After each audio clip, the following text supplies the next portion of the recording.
Good morning, good morning, good morning. This is Pastor Chris King with Northbridge Church, and I want to welcome everyone this morning who will be joining me live. Once again, I am live and to deliver a fresh word. Hopefully, you're able to join me this morning. If you're not, it's okay because you can always come back and watch the broadcast or watch the message later on throughout the week. I believe that God is delivering a powerful word. I believe that we're in an interesting time, to say the least. I also believe that that we are destined to great things, but we're in a position or a period of transition.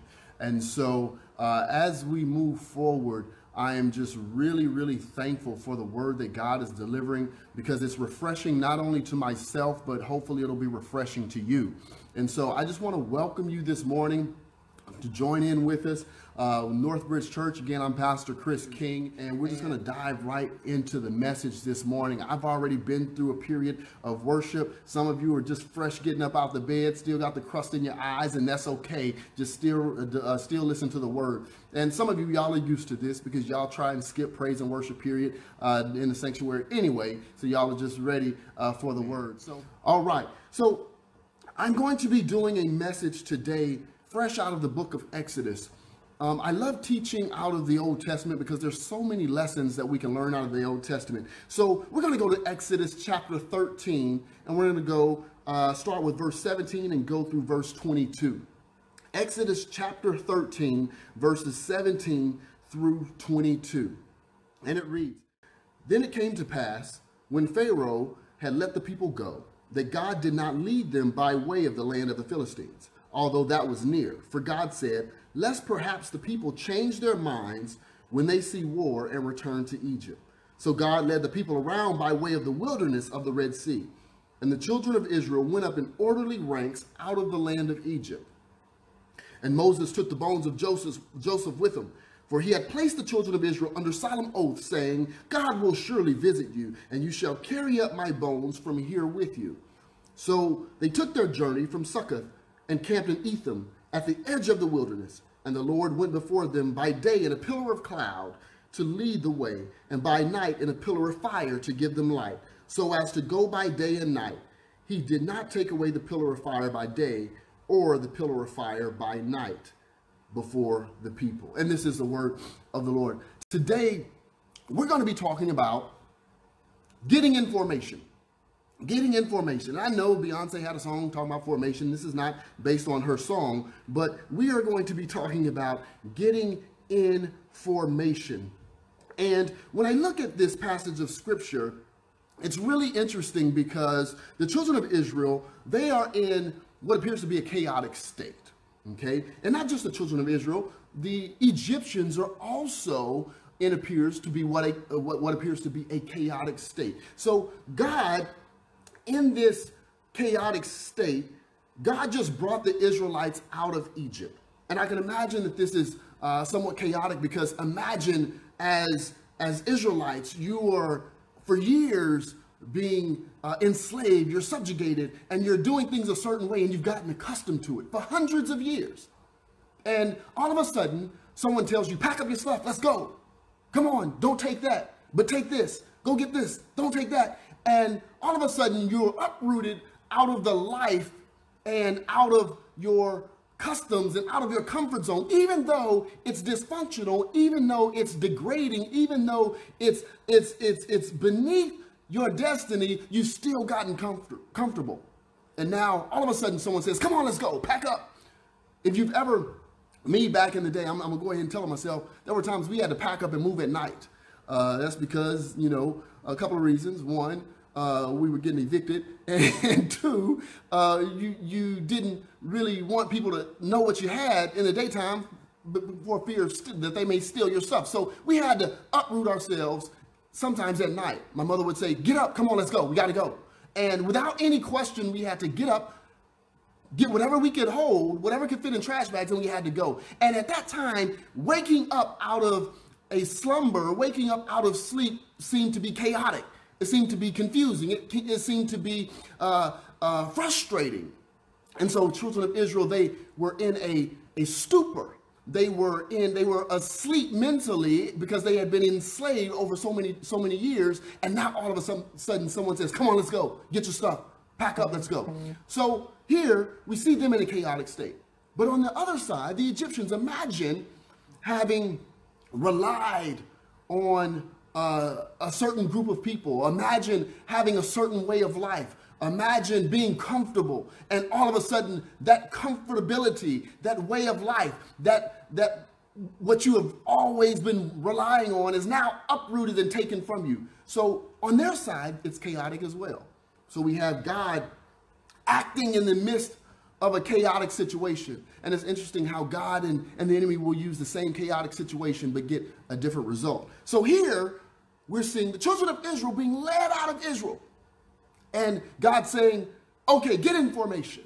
I need you. It's a chaotic situation, but I need you to get in formation. So today we're talking about getting in formation. So when I look at this and I look at the chaos that has ensued in Israel at this time, I can't help but think about the chaotic situation, a worldwide pandemic, worldwide chaos that we may feel like we're experiencing right now. And what is God saying in the midst of this chaotic situation? And your success is determined on how you respond to the chaos. Whether or not you're successful is determined based on how you respond to the chaos.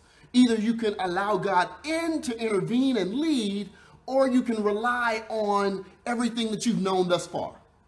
And so the question is, what are we going to do? And what is God calling us to do? So God is saying, I need you, Israel, to get in formation.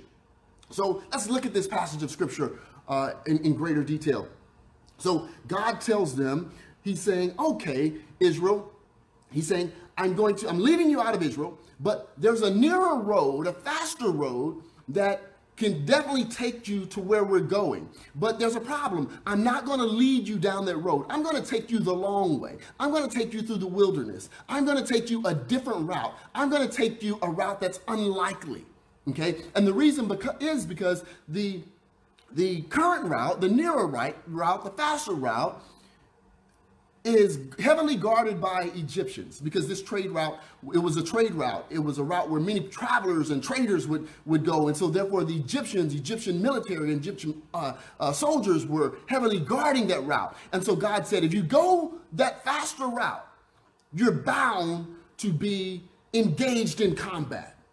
You are bound to see war, or in this particular passage it says see, but it means experience war. He's saying, I don't want you to experience war because right now you don't have the mindset to engage in battle in that way, because you have been enslaved. And so being enslaved and being subjugated for so many years, you have developed a certain type of mindset that has been very defensive. And since you have developed a certain type of mindset that has been very defensive, you do not understand how to win a true battle. And then on top of that, he says, because you have been enslaved for so long, he's saying that you have a history of depending on master for source, for your provision, and for your direction. So he's saying, since you have a history and a propensity to depend on master for your source and direction, when you see master coming against you, you're naturally going to fold and cave and say, master, where's my provision? Master, where's my direction? And so he's saying, you're not ready to go down this road. Many of us have been trying to take the faster road. And then when we get engaged in battle, we can't understand why we can't overcome. And we start to fold internally. Because when you have been enslaved, or when you have had a mindset that has been subjugated, or when you have been subjected to some type of degradation, it's very difficult for you to now engage in a battle against those who have held you down. So God says, I can't take you down that faster road. I have to take you to another road. And so when we're looking at this passage of scripture, he says, you're not ready.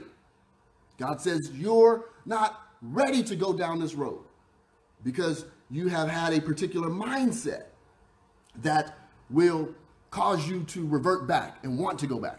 So God says, with that mindset, I'm concerned that your desire for comfort will be greater or will overcome your acceptance for deliverance. Your desire for comfort will overwhelm your acceptance of your deliverance. He's saying you have a desire to be comfortable, and you've been comfortable in this situation for so long that although I'm delivering you from this, even though you've asked for it, you've talked about it, even when I deliver you from this, your desire for comfort will overwhelm and overshadow the acceptance of your deliverance. So therefore, you're going to run back to be comfortable.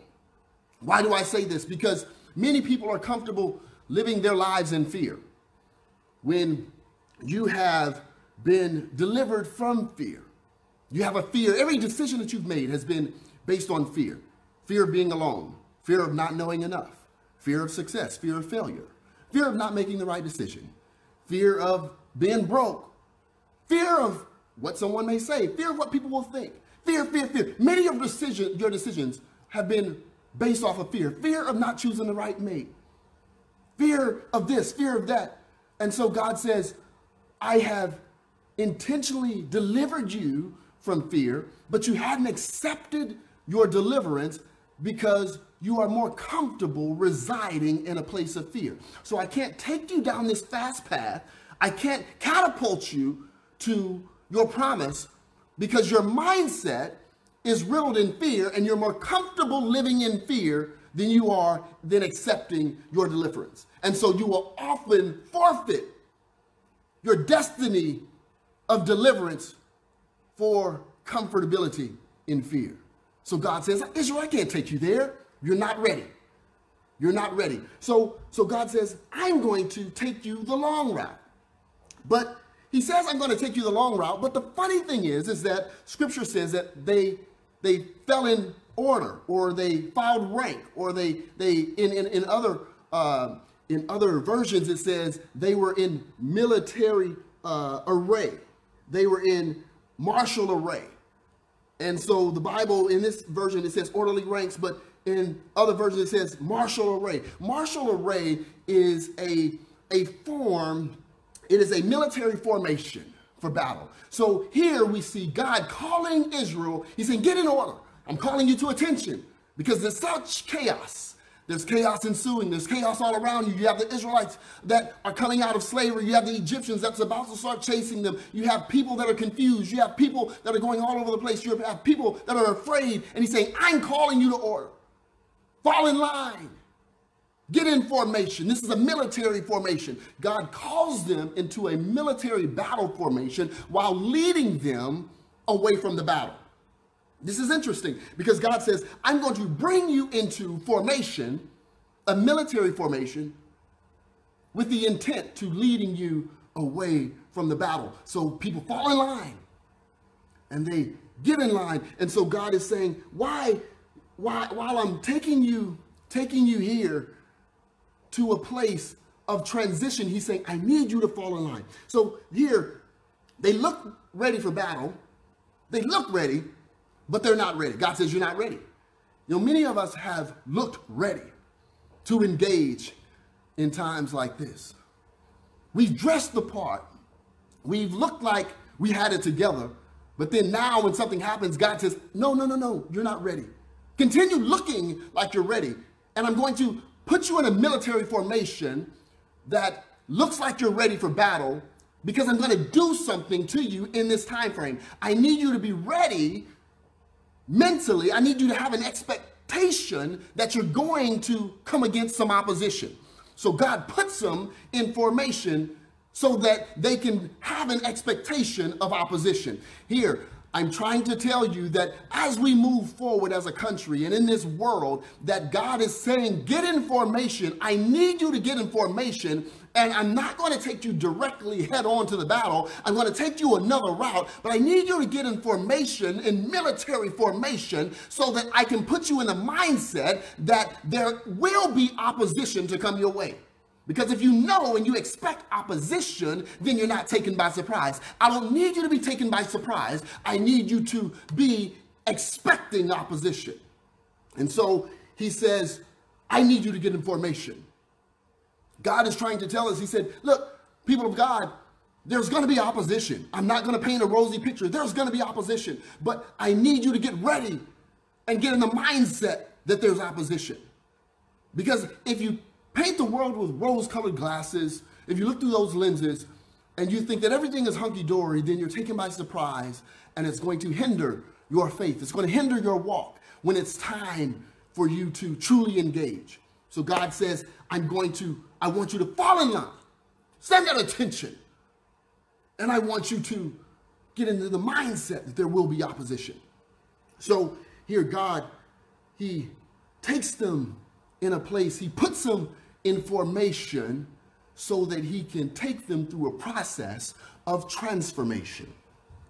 Understand, he puts them in formation so that he can take them through a process of transformation. So here God says, we're going to take the long route. And he says, I need you to be in formation. I need you to understand your freedom, because as you understand your freedom, I need to spend time with you. See, for so long, the people of God have experienced a certain way of life.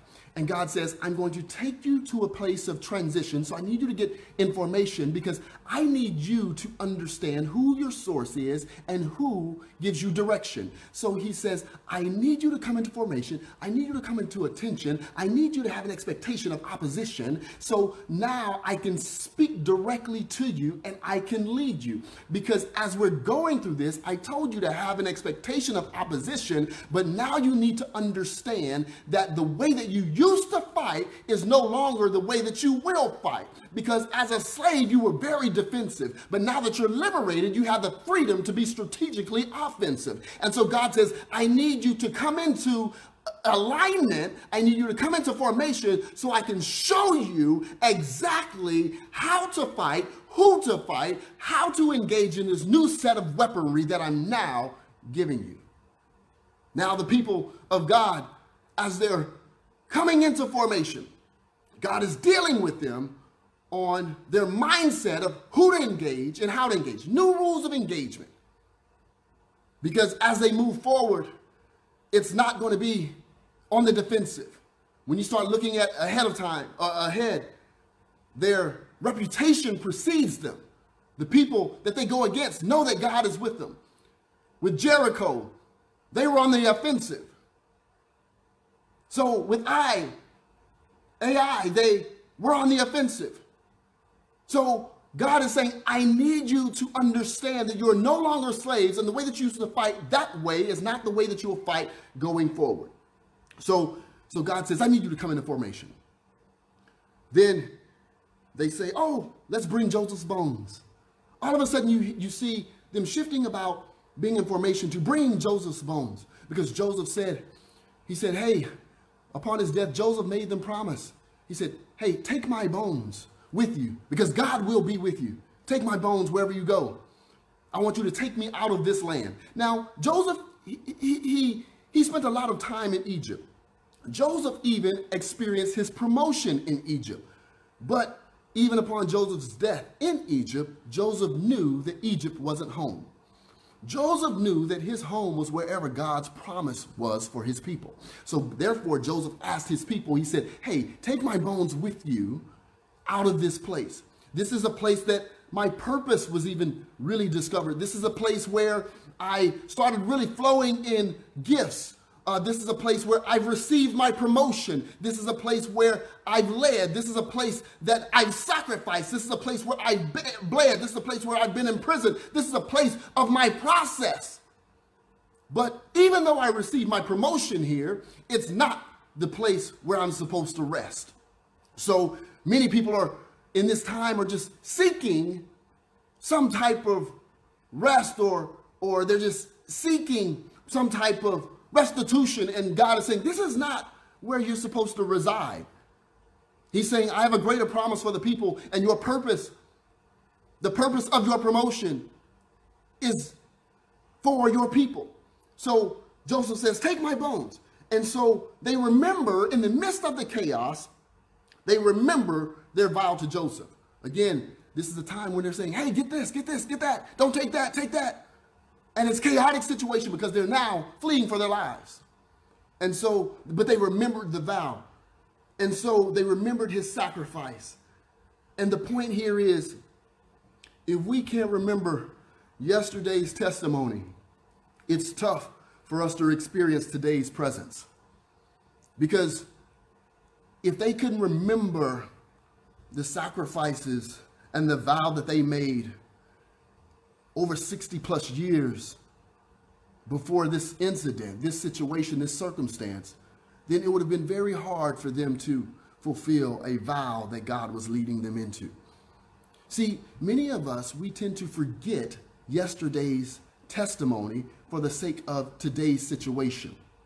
What God brought you through, God brought Joseph through slavery. God brought Joseph through imprisonment. God brought Joseph through all kinds of issues. And God brought Joseph through fraudulent charges. God brought Joseph through all these things.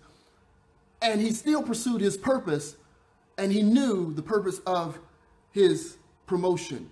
And so here, when they adhered to the vow that they had given Joseph, it was now they were able to recognize the testimony, the previous testimonies, but they were also able to recognize the presence of God. If you cannot remember where God has brought you from, or if you can't remember the sacrifices that people have laid out before you, it's hard for you to experience the presence of God today. The reason why I say that is because it's through that sacrifice, it's through that testimony where God showed himself and proved himself to others. And so when you can't recognize God moving in the life of others, it's very difficult for you to recognize and experience God moving in your life. And if you can't recognize God moving in your life, it's basically impossible and ultimately impossible for you to experience tomorrow's promise. If you can't recognize how God has moved in this time, then it's going to be hard for you to see God bringing us to a greater place. So God says, so they say, let's take the bones of Joseph. Many people are struggling to recognize the move of God in this place. And this is why God is saying, I need you to get information. I need you to get information so I can lead you and direct you. Because information, now you can experience the presence of God. Now you can experience the pillar of smoke. Now you can experience the fire leading you in the night, in the midnight hour. Now you can experience it. So, Pastor, how do we get information? What is God saying in regards to formation? I'm glad you asked. Here's how we get information. 3 things. God first says, I need you to temper down. Temper down. God says, for you to come into formation, you have to first temper down. You know, because chaos has a way of bringing out the emotional response, has a way of bringing us into fear, has a way of bringing us into frustration, has a way of disconnecting us from the voice of God. Because when we start moving in our emotions in the midst of chaos, we then tend to forget how God is speaking to us, and it moves us away from being led by God. So he says, I need you to temper down. And temper down, I'm going to call you to attention.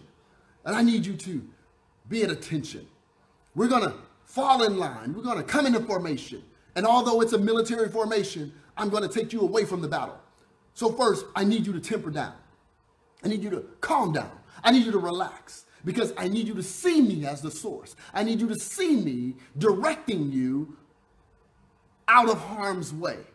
Now, wait, now, hold on. I understand things are going on around you, but I'm going to intentionally direct you away from the intensity of the fight, because I need you to do something. I need you to understand that how you're supposed to go forward, going from here on out in the future, is different from how you've existed in the past. So temper down. Secondly, when he calls us into formation, he says, I need you to tighten up. Tighten up. First temper down, then tighten up. I need you to get sure about yourself. I need you to be efficient. I need you to come into understanding of who you are. I need you to stand straight up, tighten up. I need you to come together. This is the time when God is saying tighten up. He's saying come together. Families come together. Communities come together. Nations come together. Because the church come together. I need you to come together. I need you to tighten up. Where so many people have been running around doing different things. You have some people doing one job, another person doing another job, another person doing another job in different communities. He said, now's the time to come into formation. Tighten up, because we're all going to be in this place together. He says, tighten up. Understand that it's not about the glory of everything and the lights and the camera and the production of everything. It's about the mission. How do you go forward in the mission? How do you still move forward in the mission when all the other stuff is going awry, when you don't have the reliance of the finance, when you don't have the reliance of job, when you don't have reliance of the security that you once had? How do you continue to go forward? I need you to tighten up. I need you to get more efficient. I need you to be focused. I need you to come together. So he's telling families, come together. Men, tighten up on your leadership. Women, tighten up on your leadership. Children, tighten up on your obedience. People of God, tighten up. So he says, temper down, chill out. 2, tighten up, come together. Because when you look at martial array, when you look at the formation, it's a formation where we are tightly knit together. And we are at attention. And being at attention is not just being upright and being ready, but it's also a salute. I am saluting at attention our God who's going to lead us. He has a higher rank than me, so I'm going to be at attention. My feet together, my stomach in, chest out, shoulders back, chin in, head up, and my eyes focused with pride. I'm going to tighten up. We got to be efficient, because ultimately it's the purpose that matters. It's not the production. And so God says, tighten up, people, tighten up. So he says, temper down, then tighten up. Next thing God says is, I need you to tune in. He says, temper down, tighten up, then tune in. How do we tune in, Pastor? I need to first be able to witness and see that God is with us. This is why it's important to remember the testimony of yesterday. Because now I can witness God being in the midst of us, although we're in the middle of what's perceived as chaos. God is still operating, people, so we have to tune in. What is it that you're saying to the people of God? Pastor, give them encouragement. What is it that you're saying to the brokenhearted? Hey, love on them, give them encouragement, give them comfort. People are going through a lot of stuff, so we have to tune in. And we have to witness God moving in our lives. So he says, Israel, I need you to come into formation. People of God, I need you to come into formation. I need you to temper down. I need you to tighten up. And I need you to tuning in to my voice, what I'm saying. I need you to tune in and let you understand that everything's going to be okay. I need you to tune in and understand that this military array, this martial array, this formation is also intentional for a transition. So, God, where are you transitioning us to? If you look at the scripture, he transitioned them to the edge of the wilderness. He says, I need you to come into formation. Notice he didn't transition them to the wilderness. In the wilderness, he transitioned them in formation to the edge of the wilderness. It's the wilderness where transformation takes place. For the people of Israel, for the Israelites, transformation took place in the wilderness. So God says, I need you to fall in line, come into formation, because we're about to move out. We're about to move out. We're about to go to a place of transformation. We're transitioning to the place of transformation. This should be a glorious time, because transitioning to transformation means that we're closer to our destination. And so when God says, I'm transitioning you, and we're camping out at the edge of the wilderness, he says, now we've gone far enough to recognize that we're not going back. but we're also far enough to recognize that we still have a process to go through. And as we go through the process, we're going to be walking toward the manifestation of the promise. God's people are being called to come into formation so that we can transition together to a place of transformation that's going to make us more effective. That's going to mean that we're going to fight battles differently. No longer are we going to fight battles apart. No longer are we going to fight battles where we're divided amongst one another. We're going to be able to stand up and be the pillar of strength. We're going to be able to stand at attention and let people see us from afar, and they're going to marvel at the unity. They're going to marvel at the love. They're going to marvel at the glory of God. But I need you to tighten up. I need you to come at attention and come into formation. God is moving us to a place into transition to a place of transformation. I'm telling you, people, your mindset, your actions, your relationships, your family life, we're moving to transition so that God can transform all of it. He needs us to be the beacons of hope. He needs us to be light in the dark places. He needs us to bring clarity in times of confusion. He needs us to be powerful in times of impotence. He needs us to be leaders. He needs us to stand up with integrity. He needs us to come together in unity. And so, as we move forward, God is calling us into formation, people. He's calling us into formation. He's saying, temper down. He's saying, tighten up.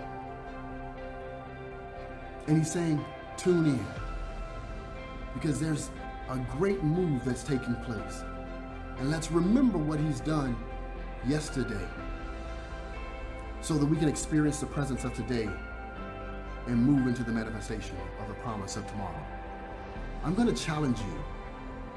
This week, I want you to communicate to others how you still see God moving in your life despite the circumstances around us. How is God moving in your life? How are you going to tighten up? What is God saying? What words of encouragement are we able to distribute to the people that are so accustomed to living in the comfort of their fears? Fall in line, people. Stand at attention. Let's get into formation. I thank you. And for some of you, this may be your first time listening to a message like this. And you may be asking God, what do I need to do to fall in line? What do I need to do to get information? God, I want to experience the transformation. And you may just need to give your life to Christ. You may need to just give your life to him. And if that's you, I want you to just say this simple prayer with me. Say, God, I have lived the life of a sinner. But God, I'm now looking to be transformed.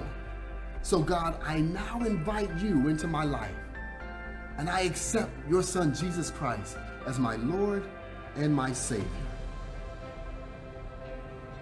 And I want a transformed life. You pray that prayer, close it off with amen, and we welcome you into the fold, into the family of God.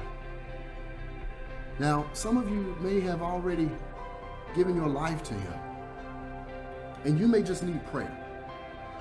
And it's tough to pray with everyone right now, but some of you may have specific prayer requests. We've been getting prayer requests daily, and I want to open that up to you. So if you have a specific prayer request, I want you to, from your phone, text the word prayer followed by your name to 972-787-1761. Text the word prayer followed by your name to 972-787-1761. And at that time, somebody, myself or someone from our prayer team, will contact you directly and pray with you. We're falling in line. We're coming together. And part of that has to be coming together in prayer. Some of you from afar may need to come together, and you may want someone to help you in this process. You may need a congregation, a church home. You may need a pastor that will work with you, that you can have a relationship with. And if that's you, we'd love to be your home in Northbridge Church. And you can text the word covering to 972-787-1761. And someone from our team will get directly with you, and we will walk with you in this process. Because we have to come together. You have to fall in line and get information. Text the word covering to 972-787-1761. I want to thank you. I want to encourage you. I want to tell you that it's time for us to come together and fall in line, come into formation. And we want to walk with you in this process because we're moving in transition to a place of transformation that ultimately will be glorious. Now, I thank you, people of God. I love you. Stay encouraged and be blessed.